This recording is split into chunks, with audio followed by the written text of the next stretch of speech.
निर्मला ताई को इतना गुस्सा क्यों आता है? क्या उनसे कोई सवाल नहीं किया जा सकता? और अगर आपने उनसे सवाल कर लिया तो आपसे माफ़ी मंगवाई जाएगी, आपका वीडियो माफ़ी मांगते हुए वायरल किया जाएगा और आपको ह्यूमिलेट किया जाएगा।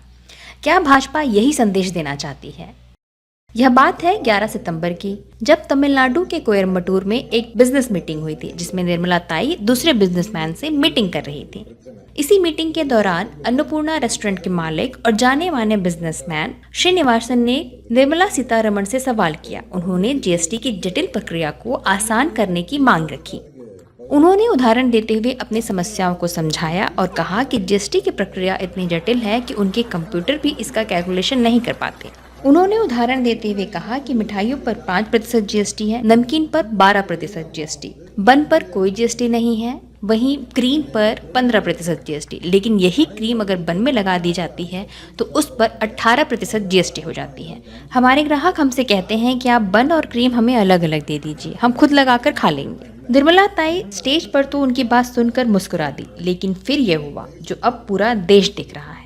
उन्हें अकेले में बुलाकर माफी मंगवाई गई और उनका वीडियो बनाकर वायरल भी कर दिया गया। जब ये वीडियो वायरल हुआ तो लोग सवाल करने लगे। अब लोगों के सवाल से बचने के लिए बीजेपी डैमेज कंट्रोल में लग गई है। बीजेपी के ही नेता के अन्नामलाई, जो कि कोयम्बटूर से लोकसभा का चुनाव लड़े थे और हार भी गए थे और वर्तमान में छुट्टी लेकर विदेश में पढ़ाई कर रहे हैं, उन्होंने एक माफीनामा जारी किया। लेकिन बिजनेसमैन के माफी पर उन्होंने कुछ नहीं कहा है। ना ही निर्मला सीतारमण ने इस पर अभी तक कोई प्रतिक्रिया दी है। तो क्या भारत अब तानाशाही की ओर बढ़ चला है, जहां नेता सत्ता के अहंकार में चूर हो चुके हैं, जिनसे आप कोई सवाल नहीं कर सकते? इस घटना पर राहुल गांधी ने भी एक ट्वीट किया है, जो अक्सर जीएसटी पर सवाल करते रहते हैं।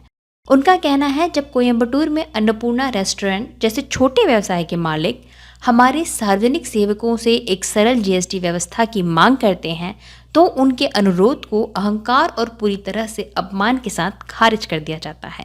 लेकिन जब कोई अरबपति दोस्त नियमों को तोड़ने, कानून बदलने या राष्ट्रीय संपत्तियों का अधिग्रहण करने की इच्छा जताता है तो मोदी जी उसके लिए रेड कारपेट बिछा देते हैं। हमारे छोटे व्यवसायों के मालिक पहले ही नोटबंदी, असुलभ बैंकिंग प्रणाली, कर उगाही और बर्बाद जीएसटी का सामना कर चुके हैं। आखिरी चीज जो वह सह सकते हैं वह है अपमान।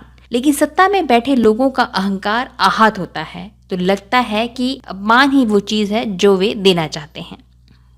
एमएसएमई यानी कि सूक्ष्म, लघु और मध्यम उद्यम वर्षों से राहत की मांग कर रहे हैं। अगर अहंकारी सरकार लोगों की बात सुनती तो वो समझ पाती कि एक साधारण जीएसटी और एकल कर दर लाखों व्यवसायों की समस्याओं का समाधान कर सकती है। जीएसटी व्यवस्था और इस घटना के बारे में आपके क्या विचार हैं? हमें कमेंट बॉक्स पर लिखकर जरूर बताएं। धन्यवाद। हिंदुस्तान जिंदाबाद।